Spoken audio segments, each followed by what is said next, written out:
সাবেক প্রধানমন্ত্রী শেখ হাসিনা এবং সাবেক মন্ত্রী ওবায়দুল কাদের সহ 7 জনের বিরুদ্ধে মামলা দায়ের করা হয়েছে। কোটা সংস্কার আন্দোলনের সময় রাজধানীর মোহাম্মদপুরে আবু সায়েদ নামে এক মুদি দোকানদারকে হত্যার অভিযোগে এ মামলা দায়ের করেন ব্যবসায়ী এস.এম. আমির হামজা।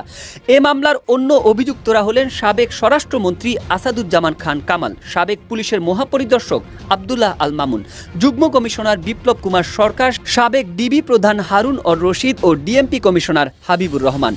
অভিযোগে বলা হয়েছে, গত 19 জুলাই বিকেলে মোহাম্মদপুরে কোটা সংস্কার আন্দোলনের ওপর নির্বিচারে গুলি চালায় পুলিশ।